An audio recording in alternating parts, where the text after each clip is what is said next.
Hello, I am Seema and welcome to the Hindi version of part 31 of the chapter Organic Chemistry, Some Basic Principles and Techniques. अब इस video से हम जो topic discuss करेंगे वो है methods of purification of organic compounds. 5 methods हैं purification के ऑर्गेनिक कंपाउंड्स के। फर्स्ट है सब्लिमेशन, दूसरा है क्रिस्टलाइजेशन, तीसरा है डिस्टिलेशन, फोर्थ है डिफरेंशियल एक्सट्रैक्शन और फिफ्थ है क्रोमेटोग्राफी। हम बाकी के 3 जो प्रोसेसेस हैं वो अगले वीडियोस में करेंगे। इस वीडियो में मैं आपको सब्लिमेशन और क्रिस्टलाइजेशन के बारे में बताऊंगी। आप लोगों ने जूनियर क्लासेस में, पहली क्लासेस में पढ़ा है सब्लिमेशन क्या होता है। ये कुछ कंपाउंड्स ऐसे होते हैं जिनको अगर आप हीट करो तो वो सॉलिड स्टेट से डायरेक्टली गैसियस स्टेट में चले जाते हैं। तो उनको वो नॉर्मली क्या होता है कि जब आप किसी सॉलिड को हीट करते हो, जैसे आइस को आप गर्म करते हो तो वो पहले लिक्विड वाटर बनती है, फिर वाटर को आप हीट करते हो तो वो वेपर में कन्वर्ट होती है। कुछ ऐसे सब्सटेंसेस होते हैं जिनको आप सॉलिड स्टेट से अगर हीट करो तो वो डायरेक्टली वेपर स्टेट में चले जाते हैं, लिक्विड स्टेट से निकलते नहीं है। जैसे नेप्थलीन बॉल्स हैं, जैसे कार्बन डाइऑक्साइड है, ड्राई आइस बनाता है ना, तो वो भी सब्लाइम होती है। तो सब्सटेंसेस जो डायरेक्टली सॉलिड स्टेट से गैसियस स्टेट में चले जाते हैं उनको हम सब्लाइमेबल सब्सटेंसेस बोलते हैं। तो सब्लिमेशन हम किस प्रोसेस में यूज कर पाएंगे? जहां पे जिस कंपाउंड को हमने सेपरेट करना है वो सब्लाइमेबल हो, मतलब वो खुद जो है वो सॉलिड स्टेट से डायरेक्टली वेपर स्टेट में जाता हो, लेकिन उसकी इम्प्योरिटीज जो होती हैं वो सब्लाइमेबल नहीं होनी चाहिए। आप किसी भी चीज को अगर सेपरेट करते हो तो सबसे पहले आप क्या ध्यान रखते हो कि इनकी कौन सी प्रॉपर्टी है जो इन दोनों में अलग है। उस डिफरेंस को आप यूज करके उसको आप अपना टूल बनाते हो और फिर उसको यूज करके आप उन चीजों को सेपरेट करते हो। ठीक है ना? तो अब आप क्या करोगे कि आपने इस केस में आपने क्या ढूंढा कि भाई जो कंपाउंड है वो तो सब्लाइम होता है, लेकिन जो इंप्योरिटी है वो सब्लाइम नहीं होती। तो एक डिफरेंस आपने देख ली एक प्रॉपर्टी में। अब इस प्रॉपर्टी को यूज करके हम सब्सटेंसेस को सेपरेट करेंगे। तो इस प्रोसेस को हम कब यूज करते हैं? जब आपके पास it is use to separate sublimable compounds. एक ऐसा कंपाउंड जो सब्लाइम होता है उसको किससे सेपरेट करना है हमने? From non sublimable impurities. Impurities जो होती हैं वो सब्लाइम नहीं होती, तो इसलिए non sublimable from non sublimable impurities से सब्लाइमेबल कंपाउंड को हम सेपरेट करते हैं। अब एक एग्जांपल लेते हैं, जैसे बेंजोइक एसिड है। बेंजोइक एसिड एक ऐसा कंपाउंड है जो सब्लाइम होता है, और इंप्योरिटी हम ले लेते हैं carbon dust. Carbon dust sublime नहीं होती, तो हम बेंजोइक एसिड और कार्बन डस्ट को मिक्स कर लेते हैं और इन दोनों पाउडर्स को हमने मिक्स कर दिया। अब हम इसे सेपरेट कैसे करेंगे? तो हम क्या करते हैं, हम इसको सब्लिमेशन से सेपरेट करना चाहते हैं लैब में। तो हम क्या करेंगे, हम एक बंसन्स बर्नर लेंगे, हम एक ट्राइपॉड स्टैंड लेंगे, इसके ऊपर एक वायर मेश लगाएंगे और एक चाइना डिश लेंगे। चाइना डिश में हम ये मिक्सचर जो दोनों चीजों का हमने मिलाया था उसको हम चाइना डिश में डाल देंगे। अब हम चाइना डिश को बंसन बर्नर के ऊपर रख देंगे। बंसन बर्नर के ऊपर रखने के बाद अब चाइना डिश के ऊपर हम एक फिल्टर पेपर लगा देते हैं। तो फिल्टर पेपर लगाने के बाद एक हम ग्लास का फनल लेते हैं और ग्लास के फनल का जो नोजल है उसमें हम कॉटन डाल देते हैं। कॉटन डाल के उसके नोजल को हम ब्लॉक कर देते हैं। और उस नोजल को हम क्यों ब्लॉक करते हैं? उस नोजल को हम इसलिए ब्लॉक करते हैं ताकि जो भी वेपर्स निकले वो एस्केप ना कर जाए, वो एटमॉस्फेयर में ना चले जाएं, क्योंकि जो वेपर्स निकलेंगे वही तो बेंजोइक एसिड है और वही कंपाउंड तो हमें चाहिए। तो हम उसको हम लूज नहीं कर सकते कि वो एटमॉस्फेयर में चला जाए। तो हम एक कॉटन प्लग लगा के उसको रोकते हैं और अब हम ये जो फनल है इसको उल्टा करके, इन्वर्ट करके अपने चाइना डिश के ऊपर रख देते हैं। अब हम बंसन बर्नर को स्टार्ट करते हैं, हम उसे फ्लेम ऑन कर देते हैं। जब आपने बंसन बर्नर को लाइट कर दिया तो अब हीट से क्या होगा कि जो बेंजोइक एसिड है वो तो डायरेक्टली वेपर्स में कन्वर्ट हो जाएगी और जो कार्बन डस्ट है वो वहीं पे रहेगी, वो बस गर्म होती रहेगी, लेकिन उसको कुछ नहीं होगा। और क्योंकि इसका मेल्टिंग पॉइंट बहुत हाई है तो इसलिए ये सिर्फ ऐसे गर्म होती रहती है, गर्म कार्बन डस्ट रहती है, लेकिन इसको कुछ नहीं होता। Benzoic acid on the other hand उसके वेपर्स बनते हैं और वो वेपर्स जो हैं वो उठ रहे हैं। जब भी किसी चीज का वेपर बनेगा तो वो ऊपर की तरफ जाएगा। तो जब वो ऊपर जाता है तो वो फिल्टर पेपर के होल से निकलता हुआ इस फनल के अंदर आ जाता है। तो आपको वो जो वेपर्स हैं बेंजोइक एसिड के वो इसके अंदर क्लाउड की तरह डांस करते हुए दिखेंगे फनल के अंदर। और क्योंकि कॉटन प्लग लगा हुआ है वो कहीं जा भी नहीं सकते, तो वो अंदर ही आपको डांस करते हुए दिखेंगे। जब आपको लगेगा कि अब ये काफी डेंस हो गया, काफी ज्यादा वेपर्स भर गए हैं इसमें, तो आप बंसन बर्नर को ऑफ कर दोगे। ठीक है, जब बंसन बर्नर को ऑफ कर दिया तो वो धीरे धीरे कूल होना शुरू होगा। जब धीरे धीरे कूल होना शुरू होगा तो ये जो है ये वापस क्रिस्टल्स में टर्न हो जाएगा। जब भी कोई चीज सबलाइम होती है तो अगर वो सॉलिड से वेपर स्टेट में जाती है, जब आप उसे ठंडा करो तो वो वेपर से वापस सॉलिड स्टेट में चली जाती है। तो इसके अंदर बहुत सुंदर से व्हाइट क्रिस्टल्स बनने लग जाते हैं, shiny nice beautiful benzoic acid के क्रिस्टल्स बनने लग जाते हैं। और वो क्रिस्टल्स जो है थोड़ी जब बिल्कुल ठंडा हो जाएगा, वो क्रिस्टल्स जब बन जाएंगे तो आप ध्यान से इसको उठाओगे और वो क्रिस्टल्स स्क्रैप करके निकाल लोगे, फिल्टर पेपर के ऊपर से भी उतार लोगे और अपनी जो फनल है उसकी वॉल से भी सारा उतार लोगे। अब आप नीचे जो पड़ा, अभी तक तो आपको चाइना डिश के अंदर क्या हो रहा था वो दिखेगा नहीं, क्योंकि वो चाइना डिश तो पोर्सलेन की बनी होती है। तो अब जब आप चाइना डिश में देखते हो, अगर आपको ब्लैक सिर्फ कार्बन डस्ट दिखती है तो आपको काफी मिल गया आपका बेंजोइक एसिड। लेकिन अगर अभी भी आपको कुछ व्हाइट पाउडरी सब्सटेंस उसमें दिखता है, इसका मतलब अभी और बेंजोइक एसिड है। तो फिर आप इस प्रोसेस को दोबारा रिपीट कर सकते हो। लेकिन नॉर्मली आपको जितना हम मिक्सचर में लेंगे, अगर 1 ग्राम दिस एंड 1 ग्राम दिस, तो उतने में आपका वो सेपरेट हो जाता है और आप उसको आपको जो बेंजोइक एसिड के प्योर क्रिस्टल्स मिल गए, आपने इम्प्योरिटी से प्योर कंपाउंड जो कंपाउंड है उसको सेपरेट कर लिया और वही हमारा एम था। अब आते हैं सेकेंड मेथड पे। सेकेंड मेथड है क्रिस्टलाइजेशन। क्रिस्टलाइजेशन देखो, सब्लिमेशन बहुत कम कंपाउंड्स होते हैं जो सबलाइम होते हैं। ये क्वालिटी बहुत कम कंपाउंड्स में होती है जो डायरेक्टली सॉलिड स्टेट में गैसियस स्टेट में जाएं। लेकिन फिर भी जब हम सेपरेशन टेक्निक्स पढ़ते हैं तो हम सबसे पहले सब्लिमेशन पढ़ते हैं। उसका रीजन ये है कि जैसे ही ये सेपरेट होंगे आपको डायरेक्टली प्योर कंपाउंड मिल जाएगा। इसमें स्टेप्स इन्वॉल्व नहीं, बहुत लंबा प्रोसेस नहीं है। आपने सीधा उसे हीट किया, वेपर्स को कलेक्ट किया, बहुत इजी टेक्निक है, इसलिए आप इसको प्रेफर करोगे। अगर सब्सटेंस सबलाइम होता है और इंप्योरिटी नहीं होती तो सबसे पहले आप कोशिश करोगे कि हम सब्लिमेशन करें। फिर आता है क्रिस्टलाइजेशन। क्रिस्टलाइजेशन किस प्रॉपर्टी पे बेस्ड है? जैसे मैंने आपको बोला ना, कोई एक ऐसी प्रॉपर्टी होनी चाहिए जिसके बेसिस पे आप चीज को सेपरेट करोगे, जिसमें इंप्योरिटी और कंपाउंड में वो प्रॉपर्टी में कुछ डिफरेंस होना चाहिए। इस केस में जो है क्रिस्टलाइजेशन में उनकी सॉल्युबिलिटीज में डिफरेंस होता है। और सॉल्युबिलिटीज में क्या डिफरेंस होता है कि जो कंपाउंड है उसको हम इस तरह से चूज, कंपाउंड तो हमारा चूज ऑलरेडी हमें दिया हुआ है कि हमें सेपरेट करना है, हम ऐसा एक सॉल्वेंट चूज करते हैं और वो सॉल्वेंट ऐसा होना चाहिए कि ये जो कंपाउंड जिसको हमें अलग करना है वो उसमें लोअर टेम्परेचर पे तो बहुत मुश्किल से डिसॉल्व हो, लेकिन हायर टेम्परेचर्स पे बहुत अच्छे से डिसॉल्व होना चाहिए। एग्जाम्पल, जब आप नींबू पानी बनाते हैं तो आप अगर चिल्ड पानी ले लें जिसमें आइस डली हुई है और उसमें आप चीनी डाल के घोलना शुरू करें तो आपको बहुत टाइम लगता है, वो चीनी घुलती नहीं है। 1 चम्मच चीनी जो आप डालोगे आप खेलते रहोगे उससे, वो घुलेगी नहीं लोअर टेम्परेचर पे।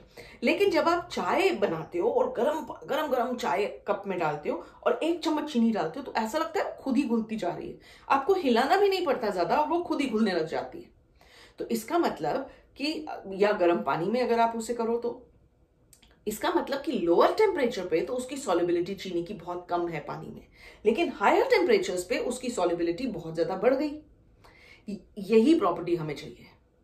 हम ऐसा सॉल्वेंट ढूंढेंगे जो इस कंपाउंड के लिए, जो उसमें ठंडे सॉल्वेंट में अगर हम डालेंगे तो वो डिसॉल्व नहीं होगा, लेकिन अगर उसको हम हायर टेम्परेचर पे वो बहुत अच्छे से डिसॉल्व हो जाएगा। हम इसको क्यों करेंगे? देखो, बेंजोइक एसिड फिर से हम लेते हैं। बेंजोइक एसिड को हम, इम्प्योर बेंजोइक एसिड को हम वाटर, सॉल्वेंट जो है हम वाटर लेते हैं, वाटर में डिसॉल्व करते हैं। और बेंजोइक एसिड जो है लोअर टेम्परेचर्स पे जो होता है वो बहुत अच्छे से डिसॉल्व नहीं होता पानी में, लेकिन टेम्परेचर को अगर हम रेज कर दें तो वो बहुत अच्छे से डिसॉल्व होता है। तो अब जब हमने बेंजोइक एसिड लिया और इम्प्योर बेंजोइक एसिड, उसे हमने पानी में डिसॉल्व किया, ठंडे पानी में, तो वो डिसॉल्व नहीं हुआ। तो हमने क्या किया कि ट्राइपॉड स्टैंड लिया, उस पर फिर से वायर मेश लगाया और अब हमने अपना बीकर जो है जिसमें अबाउट 100 ml या 50 ml हमने पानी लिया था, उसको हम उस पर रख देते। धीरे धीरे 1-1 चम्मच, 1-1 ग्राम बेंजोइक एसिड हम उसमें ऐड करते रहते हैं और उसको हिलाते जाते हैं जब तक वो घुलता जाता है। अब क्योंकि पानी गर्म है तो बेंजोइक एसिड की सॉल्युबिलिटी हायर टेम्परेचर्स पे तो बहुत अच्छी है, तो हम जितना डाल सकते हैं डालते जाते हैं और एक सैचुरेटेड सॉल्यूशन बना लेते हैं। जब सैचुरेटेड कब होता है सोल्यूशन, जब आप आखिरी चम्मच डालोगे तो वो हाई टेम्परेचर होने पे उबल रहा है, फिर भी आप घोल रहे हो लेकिन वो घुल नहीं रहा है, इसका मतलब अब और ज्यादा आप नहीं डाल सकते। अब आपने ये सोल्यूशन लिया गरम गरम और इसको फिल्टर कर दिया, हॉट सैचुरेटेड सोल्यूशन को आप फिल्टर कर दोगे। जब आप फिल्टर करोगे तो वो जो आखिरी आपने स्पून डाला था 1 ग्राम का, वो जो है वो तो डिसॉल्व हुआ ही नहीं था, तो वो फिल्टर पेपर पे ही रह जाएगा। लेकिन जितना डिसॉल्व हुआ कंपाउंड इम्प्योर, वो आपका इस सॉल्यूशन में आ जाएगा, वो फिल्टर होके निकल आया। अब जो इम्प्योरिटीज हैं, अगर तो वो इनसॉल्युबल हैं, मान लो कि वो डिसॉल्व हुई ही नहीं पानी में, तो फिर तो आप जब फिल्टर करोगे तो वो इम्प्योरिटीज फिल्टर पेपर में ही सेपरेट आउट हो जाएंगी। लेकिन अगर वो भी डिसॉल्व होती हैं तो फिर वो इस सॉल्यूशन में आपको इम्प्योरिटीज भी मिलेंगी और सॉल्यूशन भी मिलेगा, मतलब वो अपना कंपाउंड भी मिलेगा। तो अब क्वेश्चन ये है कि अगर कंपाउंड और इम्प्योरिटी दोनों डिसॉल्व हो गए तो अब हम उन्हें सेपरेट कैसे करेंगे? पहले तो वो कम से कम सॉलिड फॉर्म में थे, अब तो वो लिक्विड फॉर्म में है, तो अब हम उन्हें फिल्टर भी नहीं कर सकते। तो अब क्या करेंगे? अब हम क्या करेंगे, एक वाटर ट्रफ लाएंगे बड़ा सा, और उस ट्रफ में इस बीकर को ध्यान से रख देंगे। अगर सब्सटेंस की सॉलिबिलिटीज में फर्क है तो जो सब्सटेंस क्रिस्टलाइज होता है उसका एक क्रिस्टलाइजेशन पॉइंट होता है, उस टेम्परेचर पे आते आते वो अपने आप धीरे धीरे क्रिस्टलाइज होना शुरू हो जाता है। और अगर जो इम्प्योरिटी है वो क्रिस्टलाइज नहीं होती, उसका क्रिस्टलाइजेशन पॉइंट अलग है, तो वो इम्प्योरिटी जो है वो सॉल्यूशन में ही रहेगी और जो क्रिस्टल्स हैं आपको प्योर सब्सटेंस के मिल जाएंगे। अब ये जो इम्प्योरिटी है ये जिस सॉल्यूशन में रहेगी, जब हम इसे फिल्टर कर लेते हैं तो अब जो बच जाता है उसको हम मदर लिकर बोलते हैं कि क्रिस्टलाइजेशन हो गई, और जो रह गया मदर लिकर में, उस सॉल्यूशन में जो इम्प्योरिटीज हैं वो अभी भी मदर लिकर में है।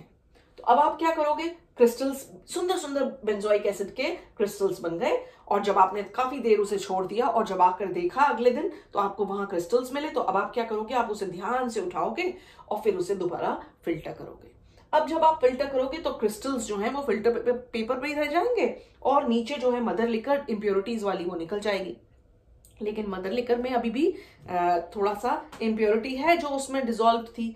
तो अब आपको लगेगा कि क्रिस्टल्स बन तो गए, वो क्रिस्टल बहुत प्योर है, लेकिन जो भी मदर लिकर क्रिस्टल्स के ऊपर लगी थी उसमें इम्प्योरिटी हो सकती है, और आप बड़े परफेक्शनिस्ट हो। तो आप क्या करोगे कि आप उसको थोड़े से पानी में, ठंडे पानी में धो दोगे। ठंडा पानी क्यों?